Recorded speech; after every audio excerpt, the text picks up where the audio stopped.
할렐루야. 오늘도 주님과 함께 동행하시는 귀하고 복된 날 되시기를 예수님 이름으로 축복합니다. 2016년에 있었던 어떤 사건입니다. 당시 51살, 51살이었던 김모 씨라는 분이 초등학교 학생 동창들하고 이렇게 같이 모여서 이렇게 술을 마시며 이런저런 이야기를 하고 있었어요.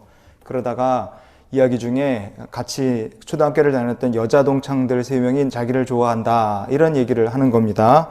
그러면서 거기서 멈추지 않고 이분이 없는 얘기들을 막 지어내기 시작했어요. 나중에 그 술자리에서 했던 이야기가 돌고 돌아서 당사자인 여자 동창들 귀에 들어가게 됐습니다. 그래서 이 여자 동창들이 화가 나서 이 김모 씨를 명예훼손과 그러니까 성희롱 혐의로 이제 고소를 한 겁니다. 결국 법정에서 재판을 받았는데 뭐라고 합니까? 명예를 훼손하고 성적 수치심을 줬다 이런 죄목으로 판사는 이 김모 씨에게 500만 원을 배상하라 벌금형을 내렸습니다. 이 사건을 다룬 한 언론사가 제목을 뽑았는데 아주 재밌게 뽑았어요. 입방정 때문에 500만 원을 털린 남자 이렇게 기사를 써서 보냈습니다. 우리가 지난 시간 미련한 자의 특징을 같이 살펴봤습니다. 미련한 자는 속에는 미움이 속에는 악독이 가득하지만 얼굴로는 또 이게 웃으면서 못된 말을 하고 악독한 짓을 하죠. 그래서 남을 미워하는 말로 그리고 중상하는 말로 혼자 있어도 누군가 같이 있어도 조금 더 덕이 되지 않는 이야기들만 늘어놓습니다. 오늘 본문을 보면 왜 미련한 자는 그렇게 혼자 있어도 혹은 남들과 얘기를 해도 그렇게 그의 인생이 하는 말이 덕이 되지 않을까? 그 이유가 무엇인지 우리에게 말해줍니다. 바로 지식이 없기 때문이다.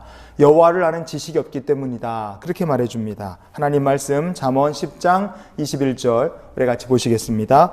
의인의 입술은 여러 사람을 교육하나 미련한 자는 지식이 없어 죽느니라. 아멘. 의인의 입술은 자기를 포함하는 겁니다. 남들만 교육하고 유익하게 하는 것이 아니라 하나님 말씀을 자기의 심령에 자기의 입술로 고백하는 사람은 그 남들을 가르치는 그 얘기, 자기가 외치는 그 말이 다른 사람도 힘주고 복되게 만들고 자기 자신도 힘주고 복이 된다는 것을 우리가 기억했으면 좋겠어요. 조용기 목사님이 22살 때 거울 앞에서 이렇게 외친 적이 있다고 합니다. 너무 목회가 힘들고 모든 것이 잘 눈에 보이지 않을 때였죠. 그러나 이 22살의 젊은 청년이었던 조용기 목사는 이렇게 외쳤다고 해요. 조용기, 너는 가난하지 않다. 너는 부자다. 우리 교회는 내년에 1000명이 된다. 조용기, 너의 믿음은 산을 옮길 만한 믿음이다. 믿는 자에게 능치 못할 것이 없다. 아멘. 주여 도우소서. 천막에서 교회를 개척한 22살 젊은 전도사가 하나님 내게 믿음을 주시옵소서, 용기를 주시옵소서 이렇게 믿음과 용기를 주시라고 하나님 앞에 그리고 자기 자신에게 선포하고 이야기한 겁니다. 다윗은 사울을 피해 도망 다녔죠. 고난과 어려움 무수히 많이 겪었습니다. 그런데 그럴 때마다 다윗은 자신에게 이렇게 대화를 했어요. 시편 39편 7절에 보면 주여 이제 내가 무엇을 바라리요 나의 소망은 주께 있나이다. 나는 바라는 것 없습니다. 주님만 내가 소망합니다. 내가 주님만 바라봅니다. 시편 103편 1절에 보니까 내 영혼아 여호와를 송축하라. 내 속에 있는 것들아 다 그의 거룩한 이름을 송축하라. 아멘. 내 영혼아, 자기 자신에게 이 얘기해요. 두려워하지 말아라. 내 영혼아 너는 하나님을 송축하라. 내 속에 있는 것들아 다 하나님을 찬양하라. 얼마나 대단한 고백입니까? 여러분, 우리가 어려움을 만날수록 왜 더욱더 하나님을 의지하고 하나님 말씀을 붙들어야 되고 우리가 왜 더욱더 힘껏 힘다해서 주의 이름을 부르며 기도해야 됩니까? 왜 우리가 자녀들에게 말씀을 가르쳐야 됩니까? 하나님 말씀을 붙들고 가르치고 그 말씀을 선포해야 될 이유가 무엇이냐? 하나님 말씀을 누군가에게 가르치고 선포할 때 그 가르치고 선포하는 그 사람이 가장 하나님 말씀을 깊이 깨닫고 이해하고 자기 말씀으로 삼을 수 있기 때문에 그렇습니다. 학습 효과 피라미드라는 것이 있습니다. 여러분 피라미드 아시죠? 이렇게 삼각형으로 된 거. 학습 효과 피라미드.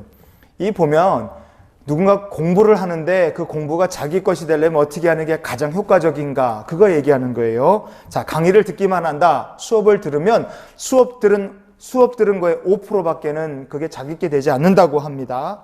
책을 막 읽어요. 이게 성경책처럼 이게 책을 딱 들고 막 읽으면 읽은 내용의 10%밖에 자기 것이 되지 않는다 그래요. 그러니까 여러분이 아무리 말씀을 듣고 성경을 읽어도 이게 자꾸 읽고 성경을 듣고 아니면 설교를 듣고 돌아서면 까먹는다는 게 맞아요. 왜냐하면 5%밖에 남지 않는다니까 그런 거겠죠. 자, 그런데 눈으로 본다. 눈으로 보면 이게 또 달라져요. 20%쯤 내 것이 됩니다. 직접 실험하고 뭘 만지는 거를 내가 직접 본다. 시연하는 걸 우리가 보면 그 공부가 한 30%쯤 자기 것이 된다고 해요. 그런데 어느 시점부터 공부가 진짜 확실하게 자기 것이 돼가느냐? 공부한 거, 배운 거를 이렇게 3, 4 모여갖고 얘기하고 토론을 합니다. 그러면 그 공부가 자기 것이 되는데 50% 수준까지 쫙 올라간다 그래요. 그리고 직접 공부한 대로 자기가 해보면, 직접 자기가 체험을 하면 그 공부한 것이 내 것이 되는데 70% 가까이 된다 그럽니다. 그런데 가장 확실한 방법이 무엇이냐? 자기가 배운 거, 이해한 거, 읽은 거, 들은 거, 본 거를요, 그대로 가지고 다른 사람에게 가르치는 겁니다.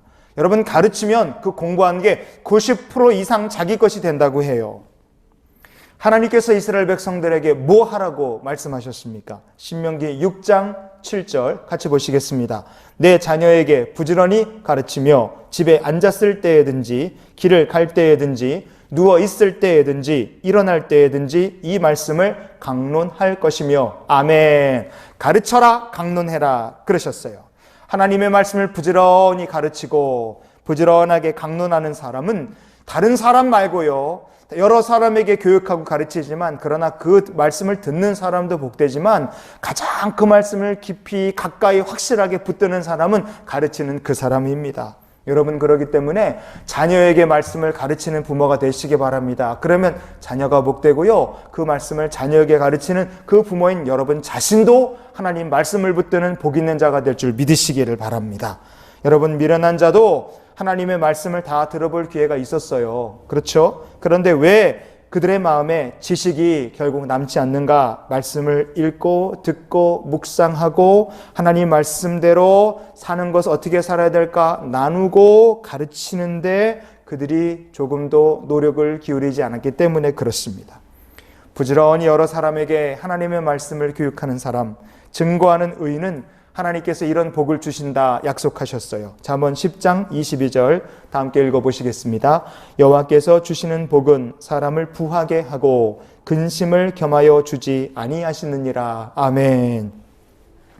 여러분, 오늘 이 말씀 그대로 실천하고 복을 받는 성도가 되시기를 바랍니다. 여호와께 주시는 복을 받는 사람, 부하게 하시는데 근심 걱정 없는 복을 받는 성도가 되시기를 바랍니다. 어떻게 해야 그 복을 받을 수 있을까요? 여러분이 오늘 하나님께서 주신 은혜, 깨닫게 해주시는 지혜를 여러분의 가족과 자녀와 전도 대상자들에게 나누시길 바랍니다. 카톡으로 보내고 문자로 보내고 이메일로 보내고 전화를 하고 여러분 베갯마트에서 같이 가르치고 밥 먹는 식탁에서 내가 이런 말씀을 받는데 이렇게 은혜가 되더라, 여러분 나누시길 바랍니다. 그러면 하나님께서 그 말씀을 가르치고 여러 사람에게 교육하는 그 말씀대로 살려고 하는 그 성도의 삶, 바로 여러분의 삶이 복이 있는 간증자의 삶이 될 수 있도록 하나님 복 주실 줄 믿습니다.